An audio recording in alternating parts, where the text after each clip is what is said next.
conoce el virus, es el SARS-CoV-2, que aquí pueden ver, y que viene de Severe Acute Respiratory Syndrome, ¿no? Entonces, primera mensaje que doy es, se trata de un virus más peligroso que los virus normales de la gripe, pero sería fatal sobrevalorarlo dramáticamente. Por lo tanto, respeto ante este virus, pero no miedo. Esto lo repetiré varias veces.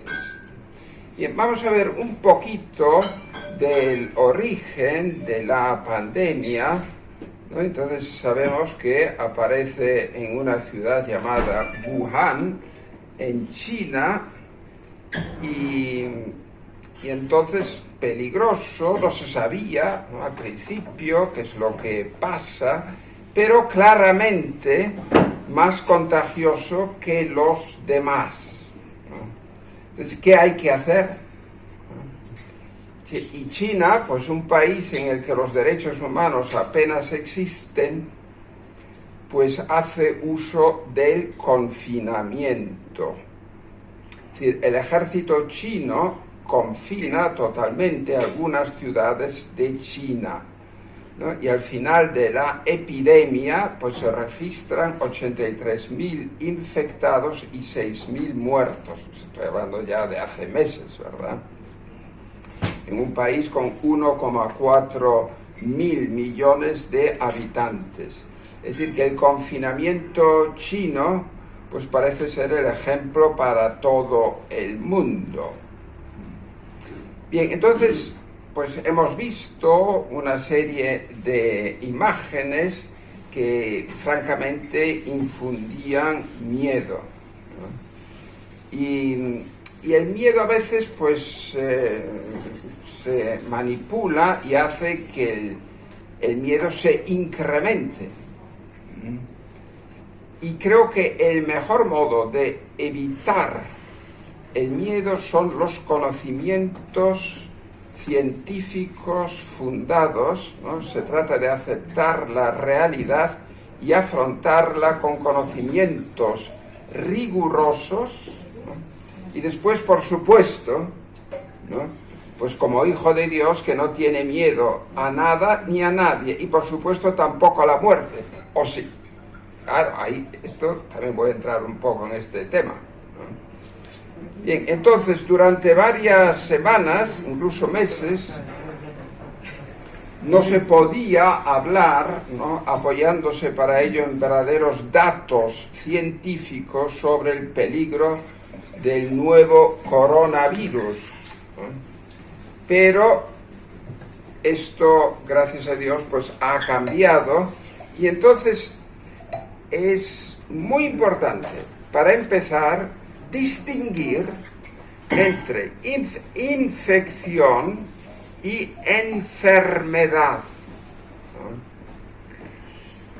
tal como se hace pues en la medicina dedicada a las infecciones, porque de un modo fatal se han puesto a un mismo nivel las infecciones y los casos de enfermedad por esas infecciones. Es decir, peor todavía, es decir, que cada persona muerta en la que se hallaba o se había hecho, ¿no?, el test coronavirus y daba positivo, pues se consideraba como muerto por coronavirus. Es decir, actualmente existen ya numerosas publicaciones en las que sí se distingue si el paciente muere con el coronavirus o muere como consecuencia del coronavirus. Es decir, para saber verdaderamente si un virus es verdaderamente peligroso, pues hay que contestar a dos preguntas fundamentales. ¿Cuántos están infectados? ¿Y cuántos de los infectados mueren como consecuencia de ese virus, ¿no? Entonces, nos acordamos de los test, ¿verdad?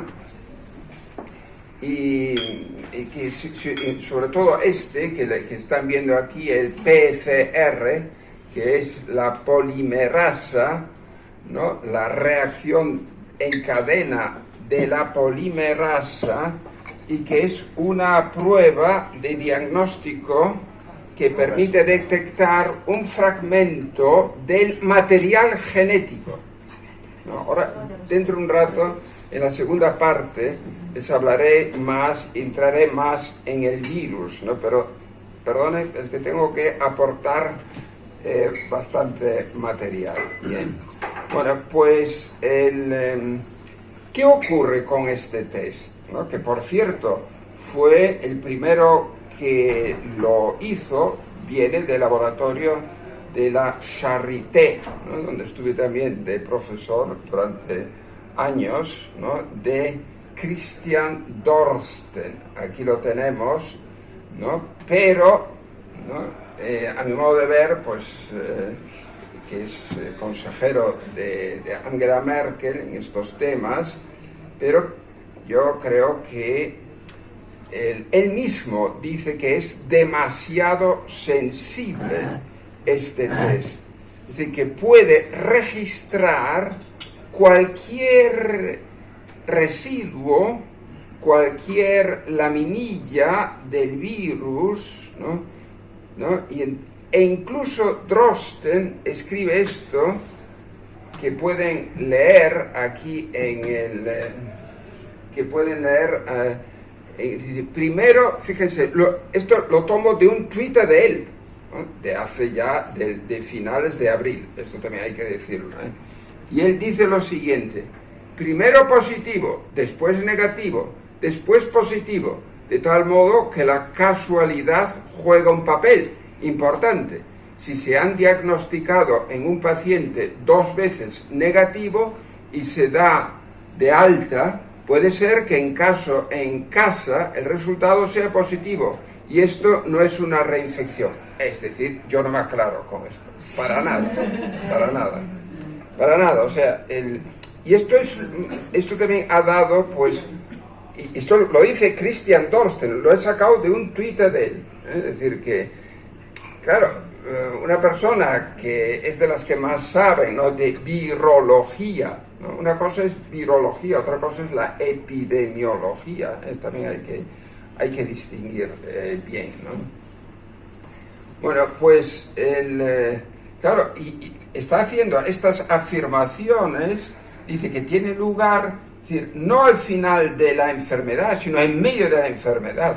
Bueno, bien, y luego, pues también tenemos la posibilidad del test serológico o de anticuerpos ante la aparición del SARS-CoV-2, ¿no? Y que efectivamente, pues, tiene gran repercusión. Bien, vamos ahora a ¿cuántos pacientes mueren? A la segunda pregunta: ¿cuántos pacientes mueren como consecuencia de la infección del SARS-CoV-2?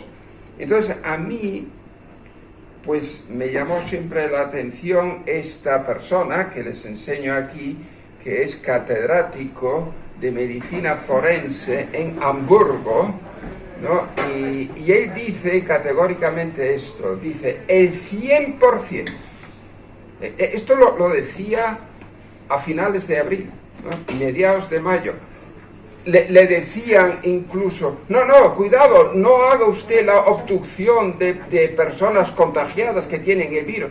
Y él decía: ¿cómo que no? ¿Cómo que no? Claro que sí, yo aprendo siempre de los muertos. Claro, es lo que hace un buen médico. Yo estoy también en la patología trabajando, ¿no?, en eso. Es decir, claro que sí, uno aprende ahí, de los muertos uno tiene que aprender.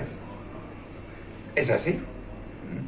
Entonces, él llegó a esta conclusión, ¿no?, de los que él pues hizo la obducción ya entonces, a finales de abril, mediados de mayo, ¿no?, unos 200 personas, y decía esto, ¿no?, que murieron, ¿no?, y con esto ya digo otra cosa también central, personas que tienen enfermedades previas, ¿no? Enfermedades previas. Claro, esto es fundamental, ¿no? Es decir, sobre todo padecían bajo enfermedades de las coronarias, ¿no? También una presión alta. Fíjense, atiende muy bien esto, es decir, una persona que tiene presión alta está más en peligro, por supuesto. Arteriosclerosis, diabetes, obesidad, cáncer, enfermedades del pulmón, de los riñones, enfermedades hepáticas como la cirrosis hepática. Entonces, claro, y él decía lo siguiente, Püschel, ¿no? Klaus Püschel, ¿no? Que está en Hamburg. Y bueno, él pudo comprobar además que cada tercer paciente había tenido una embolia pulmonar. ¿Pero por qué? ¿Por qué esa embolia? Porque la trombosis, ¿no? De donde se desprende el coágulo que se va a disparar y provocar la embolia pulmonar y con ella, por lo general, la muerte, pues se origina sobre todo en aquellos pacientes que no se mueven suficientemente. Es decir, si una persona mayor no puede abandonar su casa, ¿no? Influencia del lockdown, o sea, del confinamiento, ¿no? Por estar viviendo bajo la influencia del miedo, pues entonces es más fácil que se produzca una trombosis con peligros grandes de embolia pulmonar, ¿no? Por eso, este es otro modelo, ¿no? El llamado modelo sueco de Johan Giesecke, ¿no? Que es un sueco, y dice: el coronavirus se propaga como un incendio y no importa lo que uno haga, todos se van a contagiar. Entonces, claro, él piensa de otro modo, ¿no? De esto podemos hablar luego, o sea, un confinamiento suave, ¿no? Respetando, pues, la responsabilidad de cada persona, ¿no? Es decir, esto es como se ha actuado en Suecia. Bien, ahora otro tema aquí interesante es el de las mascarillas, ¿no? Es decir, pues, ayudan, no ayudan. Yo le digo lo que he leído de los virólogos, sobre todo. Es decir, en primer lugar, no hay ninguna certidumbre científica, que me enseñen a mí dónde lo dice, es decir, que no hay certidumbre científica de que personas asintomáticas, o sea, personas que no tienen ningún síntoma, ¿no? Como imagino que todos los que estamos aquí ahora, ¿no? Asintomáticas, ¿no? Sin tos, sin fiebre, puedan transmitir y propagar la enfermedad, ¿no? Y esto lo dice la Organización para la Salud. El virus mide 160 nanómetros, ¿no? Es decir, que es 0,16 micrómetros, o sea, la milésima parte de... O sea, algo muy pequeñito, ¿verdad? Aquí no vamos a entrar ahora en estos detalles, pero llevar la mascarilla para personas con enfermedades pulmonares, pues también no deja de ser un riesgo, ¿no? También para pacientes con enfermedades del corazón y sobre todo para gente con ataques de miedo y de pánico. Pero efectivamente hay un peligro y son los aerosoles, ¿no? Son los aerosoles, partículas que están suspendidas en el aire, ¿no? Y que cuando los humanos respiran, hablan, cantan, tosen o estornudan, ¿no? Pues las gotitas respiratorias emitidas se mezclan en el aire circundante y forman un aerosol, ¿no? Y ahí se pueden transmitir virus, ¿verdad? Fíjense, hay una cosa que ya les digo ahora, muy central, porque también lo voy a repetir. Hay unas cosas que tengo que decir más de una vez, lo diré dos veces. Y es, la cantidad hace el veneno. Eso es una palabra alemana, die Dosis macht das Gift, ¿no? O sea, la dosis, la cantidad. O sea, para que tenga lugar una infección no bastan con unos virus. Hay que estar mojado, ¿no? O sea, como si cae la lluvia, bueno, pues uno puede tener un poco de lluvia y tal y no pasa nada. Pero claro, si uno permanece ahí bajo la lluvia, eso es otro caso. Y esto es fundamental. De esto se habla muy poco, pero es fundamental. Fundamental. Para que uno se contagie con el virus, ¿verdad? Bien, entonces, son unas gotitas, ¿no? Pensemos en las pompas de jabón, ¿no? Y entonces, pues a través de eso, pues se puede transmitir, ¿no? Sobre todo, pues pensemos en conversación, ¿no? O sobre todo en la tos, ¿no? Y entonces, pues ahí, pues sí que pueden proteger algo. Bien. Muy importante también es el refrescar el aire donde uno está, ¿verdad? Es decir, pues así, con más, o sea, la ventilación, ¿no? Aunque cuando sea posible, pues se abren las puertas y ventanas para aumentar el flujo del aire fresco.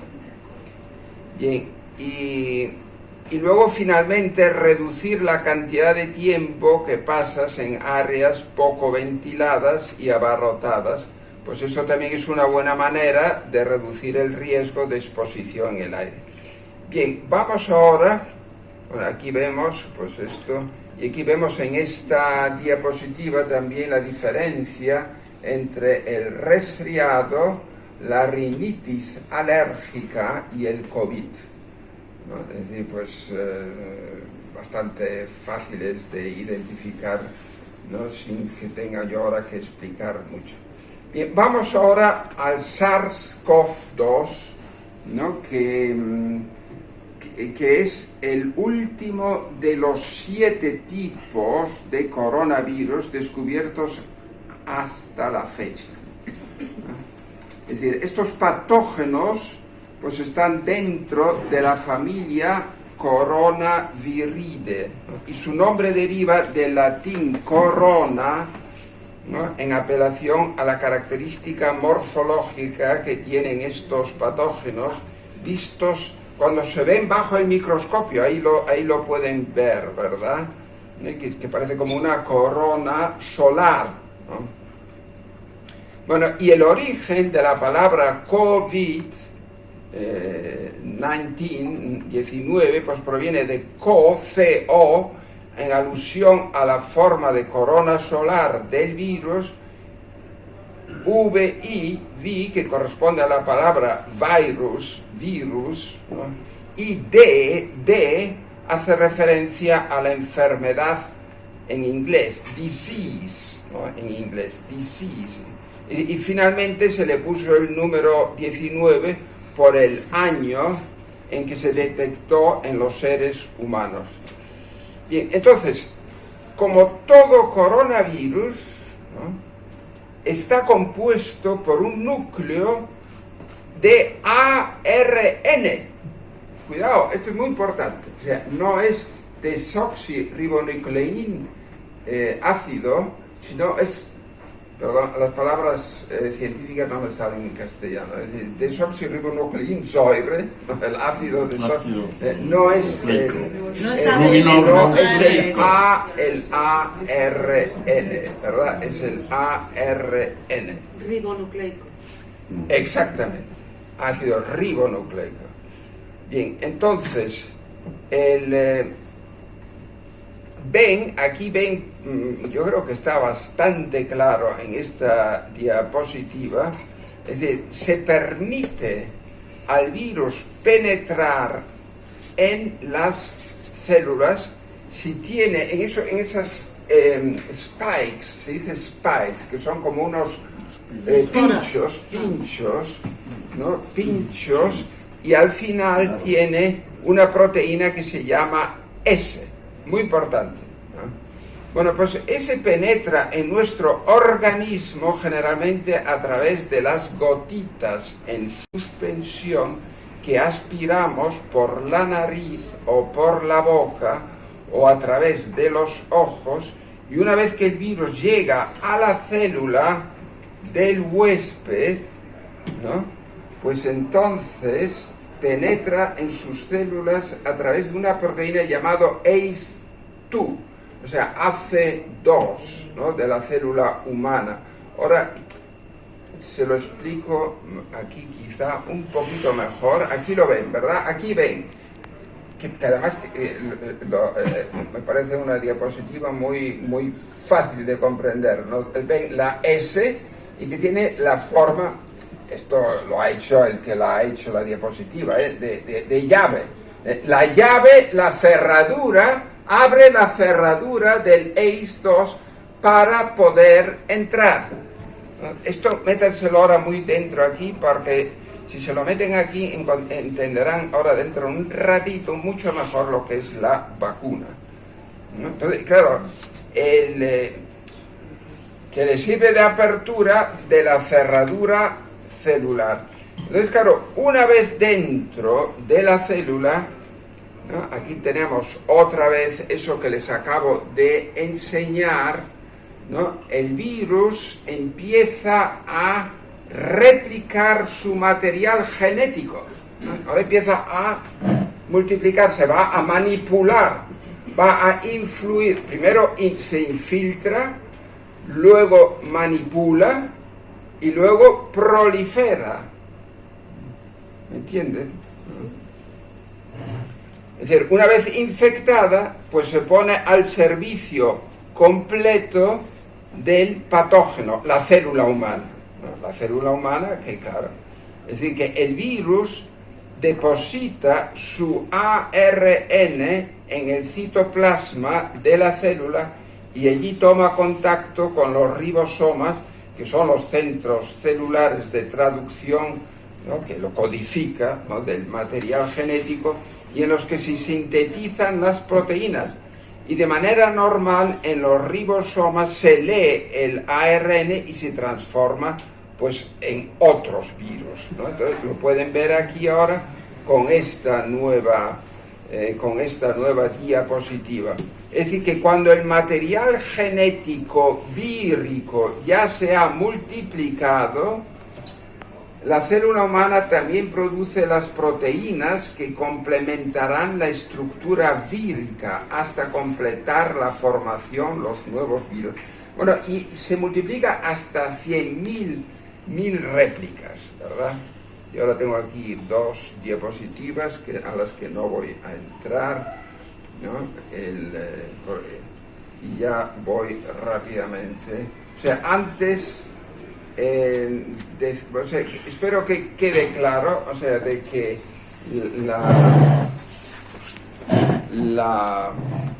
cuando el virus entra en contacto con la célula humana, comienza el proceso de infección. Es decir, que el virus que encaja su proteína S en los receptores ACE2 de la célula humana como una llave en una cerradura. Bien, entonces de repente el lunes pasado, y hoy saben que también hay otra noticia,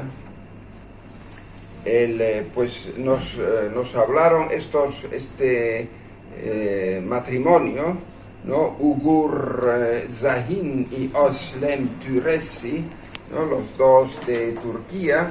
No, Ugur Şahin nació en la ciudad turca de Alejandreta en 1956 y a los 4 años se fue a Alemania y ella pues se crió en Baja Sajonia y los dos se casaron en el año 2002 y son los fundadores del BioNTech, ¿no? Aquí lo tenemos, BioNTech, ¿no? Y están pues detrás de la vacuna y Y entonces aquí tenemos de nuevo a Ugur Sahin. Yo estuve oyéndole, claro, él habla un alemán perfecto, ¿no? Pues de hace 2 semanas, pues él dio una rueda de prensa muy interesante en la que hablaba de todo esto. Y la verdad es que con motivo de se notaba pues como una ansiada normalidad, y los datos mostraban una euforia en los mercados nunca visto antes, ¿no? El sector turístico hostelero, ¿no? Rebotó con fuerza, ¿no? Y la verdad es que esta persona es una persona sumamente modesta, ¿no? Que va todos los días en bicicleta a su trabajo, ¿no? Que ya está valorado, bueno, creo que hace bastantes meses, BioNTech en más de 21.000 millones de euros, ¿no? Bien, entonces, pues una victoria para la innovación, la ciencia y el esfuerzo de colaboración global, así lo calificó él. Y añadió además que con suerte podría ayudar al mundo a recuperar cierto sentido de normalidad. Bien, entonces, bueno, aquí lo vemos, la unión esta, ¿no? de Pfizer y BioNTech, ¿no? Pues que garantizan esto, una vacuna contra el coronavirus con esta eficacia de 90%. ¿Y por qué se une a Pfizer? Esto es muy interesante. Claro, Pfizer es mucho más grande, americana, porque era absolutamente necesario para la fase 3 de la vacuna, para probarla, ¿no? Es decir, que la vacuna tiene que ser pues tolerada, ¿no? Lo que se llama la tolerancia, y no solamente eso, luego tiene que tener la eficacia, ¿no? Y en tercer lugar la difusión, ¿no? Pero claro, la fase 3 significa probarlo en 40.000 personas. Es decir, se randomiza, lo cual quiere decir 20.000 de modo verídico, de modo real, y 20.000 no, reciben un placebo. Entonces hay que ver cómo reacciona, ¿no? Bien, entonces aquí lo he escrito: requisitos que ha de cumplir la vacuna, ¿no? Una vacuna, para que sea buena, tiene que tener esto, ¿no? Es decir, estos 3 condiciones: tolerancia, eficacia y disponibilidad. Entonces ellos tenían a su disposición pues unas 20 vacunas, ¿no? Trabajaron, eso sí, a un ritmo enorme, ¿no? Desde enero, ¿no? Desde que apareció en Lancet, ¿no? Esta noticia de la infección en Wuhan, ¿no? Ya desde entonces. Y entonces, de los 20 posibles vacunas, se quedaron con esta, BNT 162B2. La B1 también es muy buena, ¿no? Eso es lo que yo le oí también contar a él. Dice, pero la 2 pues tiene una mayor tolerancia. Es decir, ¿qué ocurre? ¿Qué quiere decir vacunar a alguien, ¿no? Es decir, tenemos que... Y lo voy a decir con las palabras exactas que ha dicho Sagur, ¿no? Es decir, dice, claro, en primer lugar, aquí voy a enseñar esto. En primer lugar, tenemos un sistema inmunológico que es una maravilla, que nos defiende, ¿no? de cantidad de cosas, de gérmenes que entran en nuestro organismo. Y eso comienza ya con los estornudos. Por lo general quedan aquí a nivel de la mucosa. La mucosa ya es un lugar de defensa fuertísimo. ¿Por qué tenemos, con perdón, mocos o más fluido cuando estamos a catarata? Pues para echar virus. Pero no obstante, algunos consiguen entrar. Pero ya tenemos una barrera. Los virus van pasando, pero varias barreras. Bueno, pues lo que ven aquí, donde pone anticuerpo, que sabrán que es anticuerpo, ¿verdad? Así de fácil. Pues que tiene esas manitas y tratan de bloquear al virus. Y entonces, repito lo que ya he dicho antes, la protección que ejercen los anticuerpos depende de la cantidad que se produce. De la cantidad y de la cantidad de los virus que entran. Es decir, una pequeña cantidad no es suficiente para protegernos de los virus, ¿no? Puede ser V, ¿no? VV o VVV. Entonces, lo ven ahí, ¿no? Que si es VV, como diciendo, si son cantidades, pues ya el anticuerpo ya no nos protege, ¿no? Pero tengo que volver atrás, es decir, la vacuna, es decir, el antígeno, esto es importante, ¿no? Lo que nos infiltran con la vacuna, ¿no? Nos meten un trozo del material genético del virus, ¿no? Que hace creer al sistema inmunológico, es decir, lo engaña, que está teniendo lugar una infección. Esto es fundamental, ¿eh? Esto es fundamental. Claro, me dan unos trozos del virus que produce eso. Eso es la vacuna. Bien, entonces, lo normal, ¿qué pasa? En primer lugar, aparecen los anticuerpos, ¿no? Los anticuerpos. Y los anticuerpos a veces consiguen ya bloquear a los virus, ¿no? Aquí lo vemos, ¿no? Con esa bolita. Aquí hay una bolita, ¿no? Que es decir, el virus no entra en la célula. El virus es siempre el rojo, ¿no? Que trata de... si uno encuentra esa bola, ya no entra, ya queda fuera. Pero, y esto es lo importantísimo, de esto no se habla, de esto apenas se habla, y esto es fundamental que lo sepan. ¿Qué pasa cuando entra en la célula el virus? O sea, consigue superar los anticuerpos que andan por ahí danzando. Y esto es lo que hace una buena vacuna. Tiene que tener dos efectos. Dos. Primero, anticuerpos. Y ahora viene lo segundo. Paz. Si la célula humana es infectada por los virus, ha entrado.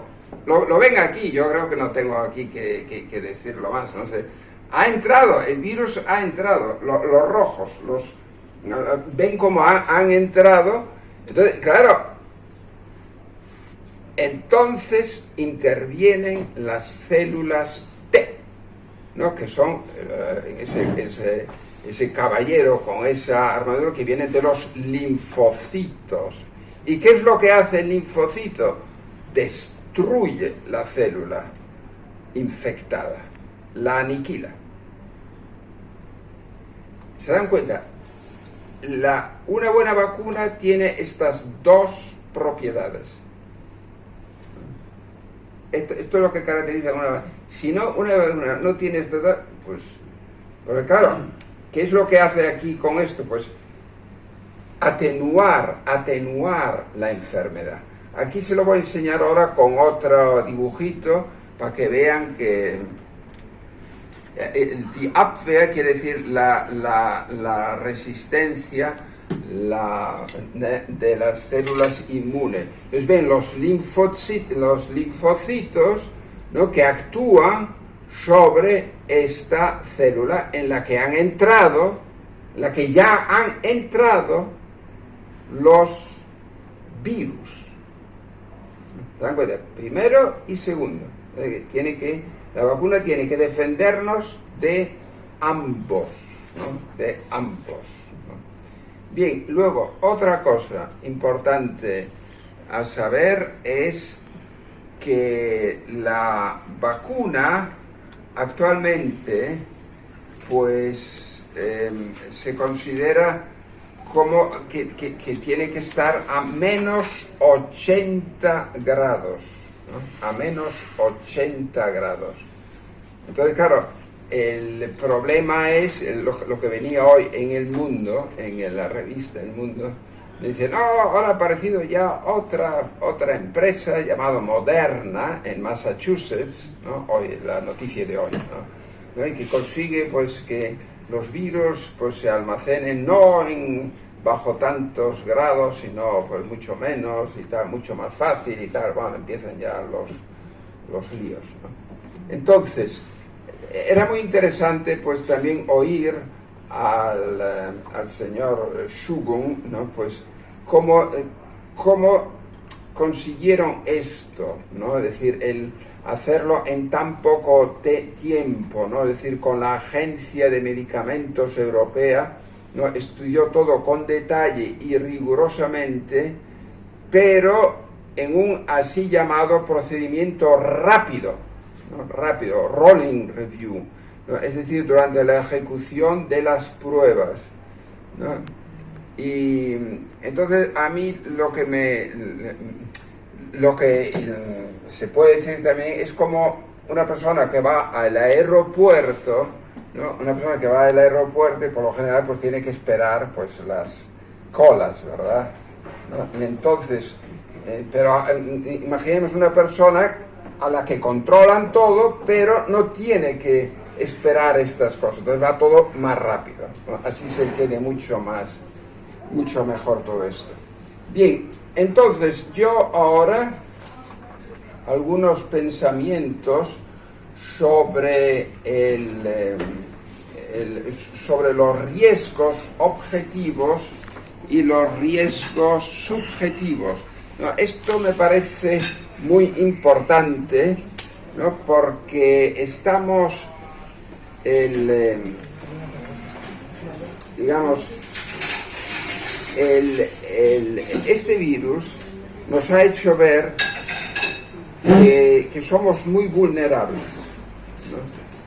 Somos muy vulnerables, ¿no? Entonces, pues, que podemos morirnos. Claro, fíjense que es increíble, ¿no? Cuando uno piensa, no, esto lo vamos a erradicar totalmente, ¿no? Como se erradicó, hay solamente una vacuna con la que se consiguieron erradicar la viruela, ¿no? Pocken, ¿no? Es lo único. Lo demás, tampoco el sarampión, ¿no? Es decir, pues, de eso podemos hablar y tal, pero es lo único. Entonces, ¿qué pasa? Que el virus estará presente y desaparecerá, pero esta nueva realidad no debe de conducirnos al miedo. Es decir, lo que está claro es que nos va a acompañar, ¿no? Y que el control total sobre el virus no va a ser posible. Entonces, ¿cómo puedo yo ver esta pandemia? Claro, si yo he aprendido a vivir como hijo de Dios, que cosa que ya he dicho antes, ¿no? Pues entonces, pues sí, pues no me dejaré apoderar por los medios, ¿no? Entonces, claro, una vacuna tampoco es la solución total. Yo de lo que quiero ahora hacerles pensar, estoy acabando ya, casi acabando, ¿no? Es ver el riesgo objetivo y el riesgo subjetivo, ¿no? Y el riesgo objetivo es pequeño si se compara con el riesgo subjetivo, o sea, lo que uno piensa sobre. Nosotros sufrimos mucho, fíjense, nosotros los seres humanos sufrimos mucho bajo nuestras representaciones mentales. Cuando pensamos, oh, ¿qué tal? Y, pues mira, libérate un poco de tus representaciones mentales. Dice, pues sí, es que es así, que uno. Entonces, claro, de muchas cosas hay como una infodemia, ¿no? Infodemia, o sea, información sobre cantidad de cosas, pero que, ¿no? El otro día leía influencia del coronavirus sobre nuestros sueños, influencia de nuestros virus sobre el fútbol, influencia de nuestros virus sobre lo que sea. Dice, hombre, ¿no? Es decir, entonces, por parte de los medios de comunicación se informa y sobre todo se desinforma y se alarma a la gente de que los pacientes con la enfermedad tendrán que contar, fíjense, otra cosa, que tendrán que contar con daños duraderos, con secuelas. Fíjense, a mí una persona me dice esto, a ver si me entienden esto, que me parece central. A mí me dice una persona, no, claro, es que si tengo yo todos los síntomas del virus, pues quién sabe, dentro de años, pues tendré pues unas secuelas tremendas. En principio, yo no puedo decir que no, pero lo mismo si yo cojo un avión y yo no puedo decir no se va a caer. Es que es así. Es que estas cosas que me parece, pero por favor, ¿me entienden esto? Es que esto como consecuencia de una amigdalitis, pues uno puede tener secuelas, pues sí, claro, pues sí, pero claro, ¿cuándo ocurre eso? Sí. Claro, es que esto es la medicina, en la medicina se puede dar de todo tipo de cosas. Es decir, vivir con riesgos de un modo inteligente y responsable. Este es el mensaje que yo quiero dar hoy. De un modo inteligente y responsable. No pensar ahora que está todo dominado. Tenemos que animar y ayudar a gestionar bien a los colectivos, ¿no? Tan importantes como son los hoteleros, los artistas, ¿no? Atender a los autónomos del mundo de la cultura, ¿no? De los vuelos, ¿no? Del turismo, de salas de baile, ¿no? Tantas ramas pues que han sido tremendamente zarandeadas con medidas drásticas que nada tienen que ver con la responsabilidad de querer hacer las cosas bien y de hacerlas bien. Querer hacer el bien sin pensar siempre en los beneficios pues, que uno puede tener, quizá políticos o de otro género. Si, por ejemplo, se quiere organizar con responsabilidad un concierto, ¿no? O un partido de fútbol, ¿no? Cuidando las medidas de higiene necesarias, debemos de apoyarlo. Aprender de las faltas y de los que lo hacen bien.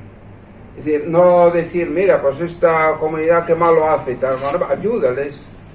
Yo creo que hay que ayudar más.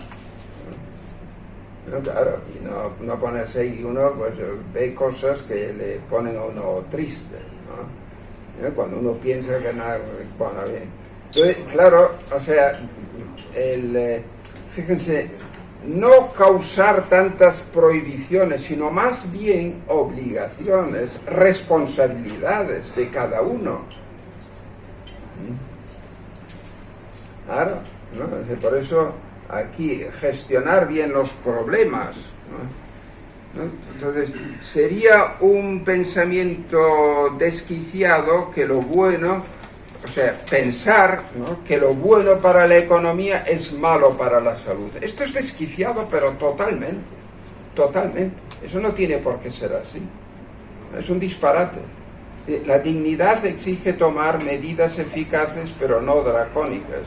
Es decir, si unos abuelos, para que quede la cosa muy clara, creo este ejemplo lo dice muy claro, unos abuelos de 70, 80 años, 80, 90 años, ¿no? Ya se sabe, y que suelen tener pues alguna enfermedad previa, alguna, ¿no? O sea, que por cierto, tampoco la edad quiere decir pues que va a tener uno el coronavirus, no tiene nada que ver. No, una señora de 113 años superó muy bien el coronavirus, o sea, que hay de todo. O sea, uno no puede decir, no, pues va a tener... No. Pero si yo pienso así, si unos abuelos, ¿no?, quieren ver, ¿no?, pues con motivo de una cosa, ¿no?, aunque sea poco tiempo, a sus nietos, sabiendo que los nietos podrían infectar, aunque no tienen nada, pero claro, se nos dice, cuidado, tanto peligro, pues yo pienso, ¿no?, que hay que dejarles, ¿no?